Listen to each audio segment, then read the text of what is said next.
Se tem um anime que eu tava ansioso para que fosse lançado esse mês, era Japão Submerso. Eu até coloquei a minha blusinha um pouquinho mais melhorada porque esse é um vídeo que merece. Eu tava tão ansioso para que ele fosse lançado que eu até fui atrás do material original, o livro lançado em 1973, para dar uma lida, para eu comparar um pouco, fazer as minhas comparações, para conhecer um pouco mais a fundo também a história desse anime que foi lançado semana passada pela Netflix, que eu assisti logo que lançou, mas que obviamente a leitura, por ser um livro em inglês, demorou um pouquinho mais de tempo, mas eu consegui concluir. Esse é um clássico tão grande, esse é um clássico que ficou tão marcado, que essa não é a primeira adaptação que a gente teve. Na verdade, já teve uma porrada de adaptação ao longo desses anos. O primeiro livro, sendo lançado em 1973, também foi lançado com um filme, também em 1973, que é bastante fiel ao material original. Depois, anos depois, em 2006, a gente teve outro filme também baseado no mesmo material original, só que um pouco diferente, né? Ao invés da gente ter o Japão realmente submergindo, sendo extinto, assim como a gente viu na obra original e também nessa adaptação de 2020, no filme de 2006, o Japão ele consegue ser salvo, mas um personagem que também aparece nessa adaptação do anime, que é muito mais ativo, não só nessa adaptação de 2006, mas também na obra original, o tal do Onodera, que ele sabia o que estava para acontecer, ele tinha conseguido prever o Japão sendo extinto. Nessas obras, nessas adaptações, esse personagem é o personagem principal e ele, obviamente, por consequência disso, é também muito mais ativo, né? Ele não é tetraplégico e nessa adaptação do filme de 2006, que também teve um mangá no mesmo ano de 2006, o Japão ele consegue ser salvo, mas o próprio Onodera acaba morrendo. E agora em 2020 a gente teve finalmente essa adaptação em anime, somado também a uma adaptação em mangá, que foge muito mais do que foi o material original, porque não segue necessariamente a vida do personagem principal original, né, que era o Onodera. Agora a gente tem outros personagens e apesar desse personagem também aparecer nessa obra e ter muita importância, né, ele também assume meio que o mesmo papel de ter sido o cara que conseguiu prever o que estava para acontecer. Nesse caso ele é um personagem secundário. Nessa adaptação em anime, agora em 2020, a gente conhece outros personagens, né, são novos personagens originais sendo introduzidos, né, a principal sendo a Ayumu, ela e a família dela, somada aos amigos que ela conhece no meio do caminho, eles tentando sobreviver à extinção do próprio Japão. A diferença é que nesse caso, além da própria extinção do Japão, existia uma previsão além disso também, pelo próprio personagem Onodera, que a gente vai falar um pouco mais pra frente, né, dessas diferenças. A previsão seguinte era de que além do Japão ser submerso, ele também viria a ressurgir mais pra frente em algum tempo que eles não conseguiam prever exatamente, simplesmente fazer uma estimativa. Mas vamos falar disso daqui a pouquinho, galera. Esse é um anime dirigido pelo Yuasa, famoso Yuasa, que lançou Devilman Crybaby em 2018 e fez um sucesso absurdo também. Foi exibido pela Netflix e agora ele tá lançando esse anime também com o estúdio dele. E ele parece que tem umas marcas muito interessantes, né? Além do próprio Devilman também tratar de um cenário de fim do mundo, nesse caso aqui se referindo ao fim do Japão, tem outras marcas mais sutis que a gente consegue comparar entre as duas obras, né? Por exemplo, a presença de batalha de rap, servindo como uma forma de expressão, né? Em Devilman a gente viu alguns dos personagens ocasionalmente fazendo umas batalhas de rap ali uns com os outros, e agora o que a gente teve é uma circunstância onde os principais eles decidem se expressar dessa forma também, né? Com rimas improvisadas. Eles tiram ali, eles fazem uma rodinha ali entre eles, e é uma cena muito bonita quando isso acontece, e eles se expressam dessa forma. Eles colocam todas as frustrações, todas as opiniões deles pra fora naquele momento. E outra marca também, pelo que parece, é a presença de personagens que correm. Personagens corredores. Quem viu Devilman certamente lembra, né, da presença de terem personagens que praticavam corrida na escola, e agora o que a gente teve também, além da própria personagem principal, a Ayumu ser uma personagem corredora, tanto no início quanto no final do anime, isso também é ressaltado novamente, mas não só ela, tem outro personagem que também era um corredor e que assume um papel lá mais pro final do anime que também exige que ele corra muito rápido, apesar dele estar fora de forma. E não só a corrida também, mas até mesmo a mãe deles também era uma pessoa ativa anteriormente, né, com ela sendo uma nadadora profissional antigamente, né, mas vamos falar disso daqui a pouco. O roteiro desse anime, eu confesso pra vocês que, ao mesmo tempo que facilita muito a vida dos personagens principais, ele também dificulta muito em outros momentos, né? Então, apesar da gente ficar incomodado, eu particularmente me senti incomodado com as várias facilitações, os vários facilitadores que ajudam os personagens principais, ele consegue equilibrar isso também, fazendo com que os personagens também morram por nada. Muitas das vezes, né? Morram por um mero detalhe. Por exemplo, um dos facilitadores que teve nessa história foi, em determinado momento, um dos personagens, chamado Kaito, ele consegue achar um anfíbio do exército. Olha só, eles estavam perdidos no meio do mar e o cara ele conseguiu achar um tanque anfíbio no meio do Japão, já praticamente submerso. É um negócio que você para e pensa, caraca, mano, mas da onde você tirou isso? Até casa com esse personagem chamado Kaito conseguir fazer isso porque desde o princípio, desde o começo do anime em que ele é introduzido dessa forma. O cara que é o MacGyver, o cara que é o 007 que vai conseguir fazer criações mirabolantes, conseguir sair de determinadas situações completamente improváveis de se acontecer e mesmo assim ele consegue trabalhar a criatividade ali, improvisar na hora e conseguir sair daquelas situações. Então não é uma completa surpresa assim ele aparecer com um material daquele, né, com o anfíbio do exército. Mas mesmo assim é um facilitador ali para a história, né? Além dos alimentos que eles conseguem lá e cá, né, as armas, etc, que eles conseguem achar. O curioso desse personagem chamado Kaito é que o nome dele sendo pronunciado em inglês é Kite, que significa pipa em português. E o final da saga dele, né, o final do arco desse personagem tem muito a ver com ele voar, ele ir para as alturas para conseguir sinal para os personagens restantes, né? Para a principal e para o irmão mais novo dela. É uma situação bem específica, mas que representa muito do que ele é. O personagem que, ao mesmo tempo que no começo ele é apresentado voando, mas da mesma forma em que ele é introduzido voando, ele também morre. Ele também finaliza o seu arco no anime voando. E isso é refletido, como eu falei, no nome dele sendo Kite, pipa, alguém que vai estar no ar. Outro facilitador, logo no começo da história, é que quando a gente tem o primeiro estrondo, o primeiro terremoto que já abala muita gente ali, pelo menos em volta dos personagens principais, todos os familiares, eles, apesar de estarem separados naquele momento, eles conseguem se reencontrar com relativa facilidade.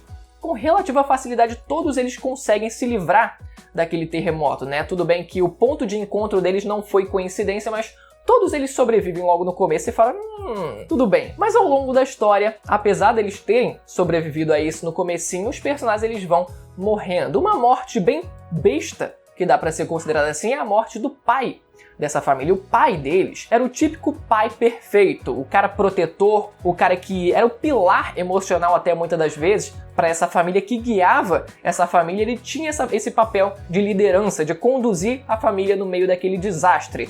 E ele morre por um mero detalhe. Eles decidem pegar uns inhames que estavam num terreno além de uma cerca e eles não percebem que, apesar de ter os inhames, tinham também bombas não explodidas soterradas naquele terreno da época da Segunda Guerra. Então ele, cavando aquele terreno, acaba batendo numa bomba que por consequência explode e ele morre. O fato dele ter ido pegar esses inhames até dá um peso maior para a personagem principal, porque desde a infância ela gostava muito dos inhames que o pai dela cozinhava. Então ela indiretamente se sente responsável por conta daquilo, porque era como se, olha só, por conta de um luxo, olha só, eu adoro seus inhames, pega os inhames pra gente, o pai vai lá e por conta disso acaba morrendo. Então dá um peso muito grande pra personagem principal e é uma morte, além de tudo isso, além de repentina e além de triste, é uma morte muito irônica, porque quando ele explode, quando o pai dele explode com a bomba, a mãe, enquanto isso, ela estava preparando ali uma tábua com a faca e tal, né, para cortar os inhames já, para lavar e tal, já preparar um pouco o almoço. E a mão do pai voa e cai justamente na tábua onde ela ia cortar os inhames. Uma ironia muito grande, né? É quase como se o diretor dissesse, olha, não tem os inhames, mas tem a mão do pai de vocês ali. Acho que vai ter que comer isso aí mesmo. Outra morte bem besta que dá pra dizer é a vizinha deles. A vizinha, no começo, ela acaba pegando o irmão mais novo que estava sozinho no prédio e eles conseguem se reencontrar com a família e essa vizinha deles acaba ficando junto do grupo principal, né? Só que essa vizinha, em dado momento, ela acaba morrendo por um motivo muito besta. O que acontece é que a personagem principal, a Ayumu, ela começa a se interessar por um garoto que também estava junto do grupo, só que essa vizinha deles começa a conversar com esse garoto e a principal começa a sentir ciúme. Então ela decide aproveitar um momento ali, opa, fulana, vem aqui comigo que eu quero ir no banheiro e tal, você pode vir comigo? Só pra tirar ela de perto do garoto que ela tinha interesse. E elas vão lá e ela realmente queria urinar, então ela concorda em ir. Só que ela acaba caindo no meio de uma zona em que tinha gás venenoso e ela morre instantaneamente. Ela morre assim sem mais nem menos, só por conta do gás sendo inalado por ela. E mais uma vez a personagem principal ela se sente culpada por conta disso, né? É como se todas as vidas sendo perdidas de forma tão trágica. Olha a forma como ela perdeu a vida, né? Olha a forma como a vizinha deles perdeu a vida. Como é que a personagem ia se sentir, né? Uma morte tão fútil, né? Por um motivo tão fútil, só uma mesquinharia por parte dela, e ela se sente mais culpada ainda por conta disso também. Esse anime, no meio desse caos todo, ele aborda várias perspectivas, né? De como personagens, de como grupos de pessoas se organizam no meio desse caos para conseguirem sobreviver. Em um determinado momento, existe um grupo de nacionalistas japoneses em que eles estão dispostos a salvar somente japoneses. Então eles vão salvando pessoas, só que quando eles se deparam com a família dos personagens principais, eles não querem levar todo mundo, porque a mãe acaba sendo da Filipinas, né? Então o filho também, os filhos são descendentes, então são mestiços nesse sentido, então eles decidem não levar. Então olha como num caos desse até essa abordagem dá para ser colocada dentro do anime, que é um pequeno grupo de nacionalistas só querendo salvar japoneses. E nos episódios 4, 5 e 6 é mostrado pra gente um grupo religioso. O grupo principal, eles acabam encontrando e eles passam uns dias dentro dessa pequena cidade onde era meio que autossustentável, tinha muito mantimento, tinha energia solar, então eles conseguiam ficar lá, conseguiam sobreviver por bastante tempo por lá, né? Esses episódios 4, 5 e 6, eles parecem que são o grande filler desse anime porque eles destoam muito da proposta do resto do anime, né? Do começo e depois que acontece esse cenário, né? Depois que a gente tem esse cenário, mais pro final do anime. Então, parece que foi colocado ali mais como uma forma do anime ele ter necessariamente 10 episódios para cumprir tabela.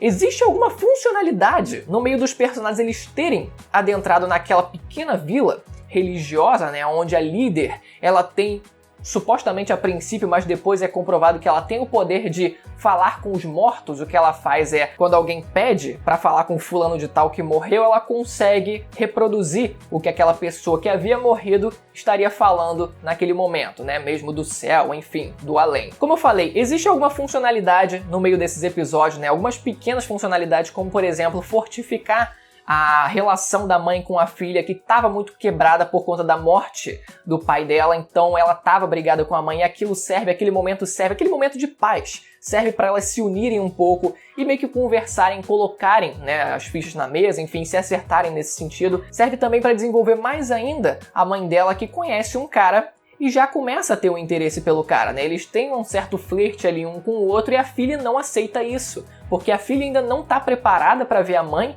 com outra pessoa. E é muito relativo isso tudo, porque se a própria pessoa, se a própria mãe está preparada para receber outra pessoa, né, para se relacionar com outra pessoa, por que as outras pessoas da família têm que se contrapor a isso, né? Cada um tem o seu tempo, é muito interessante isso, né? Cada um tem o seu tempo para conseguir se acostumar com essa ideia toda. Mas a principal funcionalidade desses 3 episódios é apresentar o Onodera, que nessa adaptação desse anime era um tetraplégico, e a gente não sabe o que aconteceu com ele, se ele já era tetraplégico antes, se ele se tornou tetraplégico depois de descobrir o que estava para acontecer. A gente não sabe como ele foi parar naquela seita religiosa lá, a gente não faz a menor ideia. Então talvez fosse cabível usar um pouco desses 3 episódios pelo menos, já que ficou com essa cara de filler, se eles aproveitassem e dessem mais um background para esse personagem, além do que foi citado somente relacionado a ele, né? Além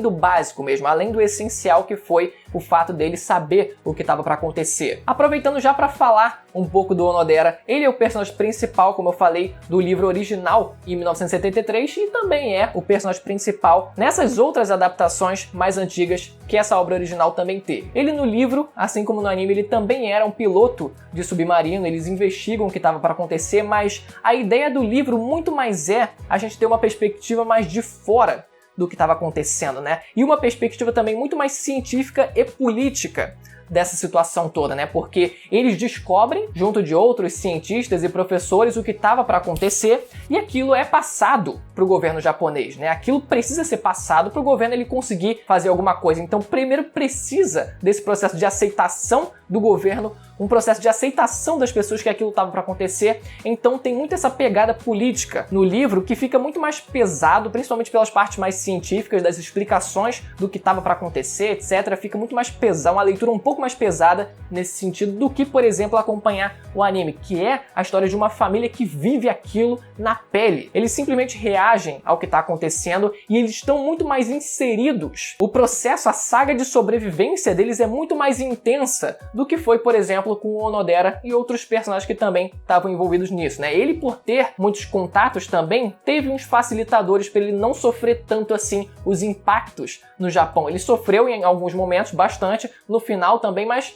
mesmo assim é muito mais distante da realidade das pessoas comuns que estavam tentando sobreviver aquele cataclismo imenso. Mas a presença do Onodera tetraplégico no anime é um negócio muito curioso, porque no meio daquela situação toda, o primeiro pensamento que vem à nossa mente é: cara, não tem como a gente carregar uma pessoa tetraplégica pra lá e pra cá, porque a gente precisa sobreviver. Isso vai atrasar a gente, vai acabar condenando a gente. Só que ele era um cara importante, ele sabia o que estava para acontecer e mais do que isso, se eles conseguissem ir até o centro de pesquisa, que eu acredito que era, né, para conseguir pegar os dados além do que já tinha sido divulgado, eles conseguiriam descobrir quais seriam as ilhas que iriam ressurgir primeiro no Japão, porque essa é a diferença para as outras adaptações e para a obra original também. Nessa adaptação em anime, o Japão, além de afundar, ele também ressurge, só que eles precisavam saber quais ilhas iriam ressurgir primeiro, porque assim isso daria um norte para eles. Eles saberiam para onde ir, mesmo que isso demorasse, tivesse uma previsão de, sei lá, alguns dias, um ano ou até, quem sabe, 50 anos, eles não sabiam. Eles só tinham a esperança e um lugar que eles poderiam ir para tentar sobreviver, então eles decidem ir atrás desse objetivo final que teve no final do anime. Os personagens, ao longo do anime, eles têm uma prática muito interessante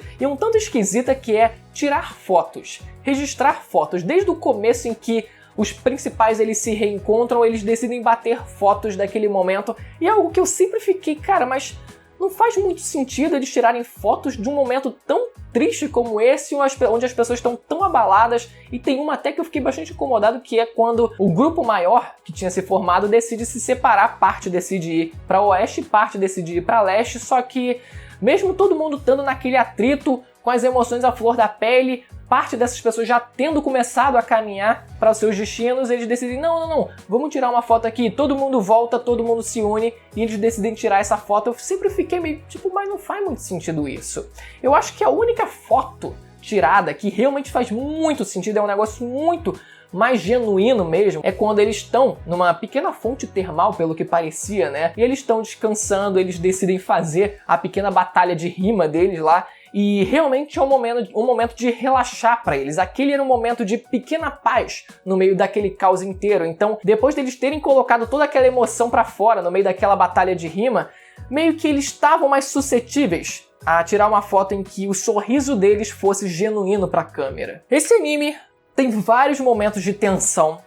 O que eu mais fiquei aflito foi quando eles estavam no meio do mar com aquele bote salva-vidas, sabe, que consegue ser fechado pelo teto, assim, tem uma luzinha em cima para conseguir chamar atenção, tem as coisas de segurança lá dentro, fita para caso o bote seja furado, né, sofra um corte, sinalizador também, tem aqueles aparatos básicos, algumas coisas de alimento também, mas é um momento de tanta aflição que o tempo passa e, cara, atenção, o barco fura e eles não acham gente, ninguém consegue encontrar eles, eles começam a delirar, passar fome, sonhar com coisa aleatória. O velhinho que estava do lado deles acaba morrendo também, e as gaivotas começam a comer o corpo dele lá, o corpo afunda, a irmã tenta evitar que o irmão mais novo veja aquilo. Nossa, aquele foi o momento mais tenso do anime inteiro pra mim, porque foi realmente muito aflito aquele momento, que foi, acho que foi um episódio inteiro só aquilo. E no meio disso também existem os sacrifícios de determinados personagens para que outros consigam sobreviver. Um deles, por exemplo, foi a da mãe deles. O momento em que a mãe decide se sacrificar pelos filhos é um momento muito forte também, porque ela tinha problema cardíaco. E o barco que eles conseguiram encontrar estava preso lá no fundo do mar. E ela, apesar de ser antigamente uma nadadora profissional, ela se sente na obrigação, mesmo tendo esse problema cardíaco, usar um marca-passo junto do corpo. Mesmo assim ela se sente nessa obrigação, porque ela era a personagem que tinha o físico, o melhor físico, para conseguir mergulhar e soltar o cabo lá de baixo. Ela ainda consegue voltar, né? Os personagens conseguem tirar ela lá de baixo, mas ela não sobrevive e a morte dela é muito forte. Mas é uma morte muito forte também. Outra morte também muito pesada foi a do próprio Kaito, que ele decide se sacrificar, como eu falei, né? Montando com parte de um balão, ele consegue subir lá no céu e consegue sinal pro pessoal que tava lá embaixo. É um negócio muito louco, é o personagem mais louco desse anime, né? Mas como eu falei, é a proposta dele ser dessa forma. Ele é realmente imprevisível nesse sentido, ele conseguiu botar um balão para subir e ele conseguir subir e conseguir sinal para quem tava lá embaixo, para que esse sinal de celular fosse usado para que aquelas pessoas fossem resgatadas, para quem quer que conseguisse identificar aquele sinal de celular. E o interesse amoroso da personagem principal, o Haruo, era um personagem que ao longo do anime, no começo, a gente vê que ele é muito introspectivo, é um cara que tá muito fechado na dele, a gente sabe pouco do passado dele, mas o que a gente sabe é que ele era um DJ bastante conhecido, só que naquele momento ele não era mais conhecido. Ele parece muito mais abalado com toda uma questão mais histórica da vida dele, e ele passa por um arco também nesse anime de superação. No meio daquela pequena cidade religiosa existe uma pequena balada lá dentro em que ele é colocado para tocar como DJ. Então ele se sente muito mais vivo novamente, colocado para tocar novamente e sendo celebrado novamente, né? E além disso ele também era um corredor antigamente, e existe um determinado momento em que ele precisa pegar o pequeno pendrive que continha as informações para que eles soubessem qual ilha ia ressurgir primeiro, né? Então aquilo estava quase caindo no meio do mar e ele precisa correr muito rápido para conseguir pegar aquilo de volta, e existe um pequeno intervalo de 10 segundos em que ele conseguia fazer isso, que é o intervalo entre as ondas que batiam naquelas pedras, e ele decide se propor a fazer isso, e ele consegue trazer de volta aquele pendrive, mas ele acaba sendo pego pela onda e acaba morrendo. Mas o momento daquela corrida é muito mágico, é muito grandioso. Esse personagem ele se sente muito grande realizando aquele feito. E a personagem principal, a Ayumu, ela consegue ser salva com o irmão mais novo. Essa personagem, ela ao longo do anime, ela sofre todas essas cargas emocionais, ela sente muito a perda das pessoas que morrem à volta dela, e principalmente as pessoas que morrem por causa dela, seja se sacrificando por ela, ou seja porque por aquele motivo fútil dela sentir ciúme do garoto lá. E o primeiro, na verdade, que aconteceu foi quando ela estava na escola e teve o primeiro abalo sísmico. Então, todas as colegas de treino dela acabam ficando ou desacordadas ou mortas, mas algumas ainda estavam meio que acordadas, né? Só que ela decide mesmo assim abandonar todas elas. Ela estava tão desesperada que ela não tinha nem condição psicológica. A única coisa que queria fazer era sair de lá, era conseguir sobreviver e correr de alguma forma para um lugar que fosse seguro. Então ela acaba deixando, o primeiro peso no psicológico dela é ter abandonado o time dela. Isso é muito forte porque elas eram uma equipe. Então cadê o senso de equipe quando todo mundo precisa dela? Precisa ela sendo a personagem que estava mais bem disposta, que estava com as melhores condições, porque ela não ajudou as companheiras de time dela. Então essa personagem já sofre logo isso no começo do anime. E nessa circunstância ela acaba sofrendo um corte na perna por um detalhe lá, porque obviamente no meio do desespero você não vai perceber todos os detalhes lá, tudo que tem lá, ela acaba cortando a perna, e esse corte que vai gerar a consequência do final do anime. Aquele corte ele vai piorando ao longo do anime, ela vai tentando resistir ao máximo àquele corte, mas o corte ele vai só piorando. Aquilo vai prejudicando cada vez mais o desempenho dela em conseguir andar, e aquilo dura tanto tempo em que, no final do anime, ela precisa ser amputada. Só que mesmo depois dela aceitando que iria perder parte de uma das pernas, ela mesmo assim não desiste, porque ela tinha o irmão dela, ela mesmo assim tinha sobrevivido àquilo tudo que tinha acontecido, a coisas muito piores. Então ela mesmo assim conseguiu superar aquilo, e nas próximas Olimpíadas ela conseguiu representar o Japão. Mesmo que parte dos japoneses que tinham sobrevivido fossem morar em outros países porque era o único lugar que tinha, o Japão começou a ressurgir. E aquele final é muito emocionante porque os poucos japoneses que restavam no mundo, parte deles, junto da personagem principal, eles competem nas Olimpíadas. E ela sem uma parte da perna. Mas aquilo foi extremamente emocionante, com ela novamente voltando a correr e lembrando de todo mundo que passou pela vida dela no meio daquilo tudo. E ao mesmo tempo em que isso acontece, é mostrado pra gente no meio disso vários cenários do antigo Japão, né? O Japão que tinha sido extinto. Várias das gravações, várias das fotos que existiam do Japão antes dele ser extinto, ele foi divulgado para o mundo inteiro. E aquelas cenas são muito fortes, ao mesmo tempo em que o Japão ele começa a ressurgir depois de alguns anos e muitos japoneses começam a voltar para o país deles. Então é muito forte essa mensagem no final, porque uma cultura tão milenar, ela não vai ser extinta mesmo que o ambiente físico dela seja extinto, porque essa cultura é carregada pelas pessoas que viviam naquele lugar. E as pessoas que viviam naquele lugar, elas vão levar essa cultura adiante. Elas decidem voltar para aquele país de origem delas. E eu acredito que se você viu esse vídeo até o final, é porque você viu também o anime. E se você não viu por acaso, não deixa de ver, porque é muito emocionante. Só lembrando que se você não é inscrito, para se inscrever no canal para acompanhar os próximos vídeos dos próximos animes que saírem e eu vier a comentar aqui no canal, e também ativar o sininho para receber as notificações desses vídeos, beleza? Eu vou ficando por aqui, até a próxima. Tchau!